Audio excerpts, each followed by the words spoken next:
Saya Adi Hidayat, putra dan kader asli Muhammadiyah.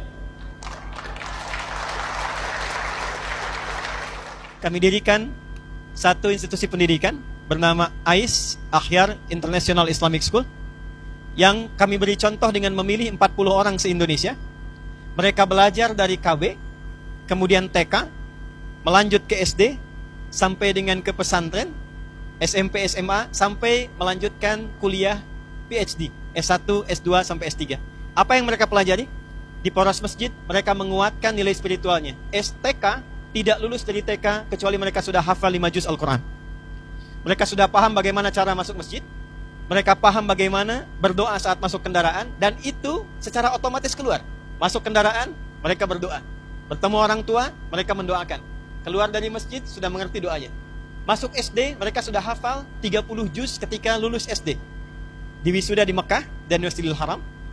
Lulus 30 juz ini bukan sekedar paham tentang Quran, tapi juga sudah tertanam dalam diri mereka nilai-nilai dasar pendidikan sesuai dengan harapan dan cita-citanya.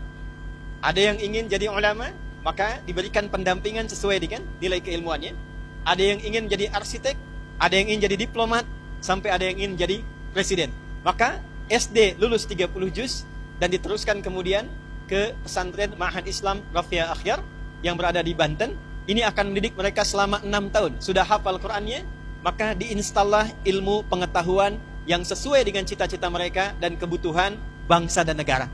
Jadi di sini diajarkan, yang ingin menjadi menteri, maka kurikulum menterinya diturunkan. Maka kita berharap ada menteri perdagangan yang hafal Quran, ada menteri agama yang memang sudah paham tentang Quran, ya. Dan kami turunkan sampai pasal-pasalnya. Ada yang ingin jadi menteri pendidikan, maka diturunkan bagaimana pasalnya, bagaimana kurikulumnya, bagaimana ayat-ayatnya. Termasuk yang ingin jadi dokter, maka dikirimkan di sini, diberikan kurikulum Qurannya, hadisnya, dan ada kelas 400 dokter profesional membimbing mereka selama mereka belajar di pesantren ini. Kemudian mereka diteruskan ke tingkat S1, S2, dan S3 secara bersanad, bekerja sama dengan 20 negara, dan hasil akhirnya adalah pertama, kapanpun Muhammadiyah siap menerima mereka, mereka siap berkhidmat ditempatkan di berbagai majlis, lembaga, biro dengan kemampuan yang bersanad. 30 juz Quran, paham di bidangnya, ilmunya sudah melekat, dan diabdikan untuk kepentingan bangsa dan negara. Indonesia memanggil, mereka sudah siap dengan ilmunya dan dasar ketaatan spiritualnya. Dunia memanggil, mereka pun siap untuk memberikan kontribusi terbaik sesuai dengan apa yang diharapkannya.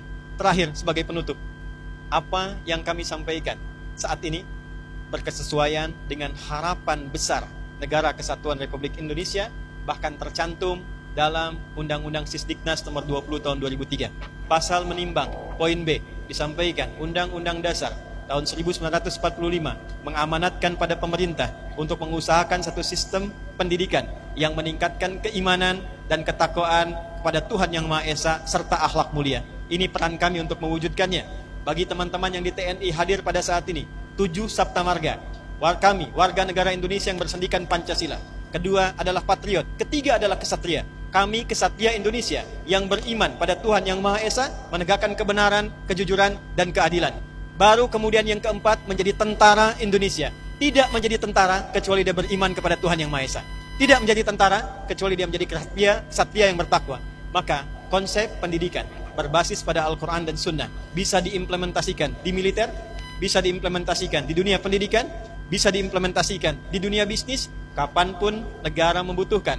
Khususnya untuk visi emas Indonesia 2045, maka program yang kami gagas insya Allah sudah selaras dengan visi negara, bangsa, Persyarikatan Muhammadiyah. Mudah-mudahan ke depan kita memiliki generasi emas Indonesia yang berkemajuan. Nasrum minallahi wa fathun qarib. Terima kasih atas segala perhatian. Dengan bangga saya ingin tutup dengan satu kalimat.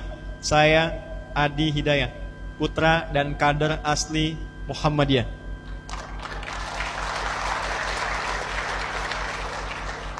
Karena ini live, saya juga ingin mengetahui seluruh lapisan bangsa Indonesia bahwa Muhammadiyah tidak pernah melahirkan putra-putrinya kecuali memiliki kontribusi nyata bagi bangsa, negara, dan agama.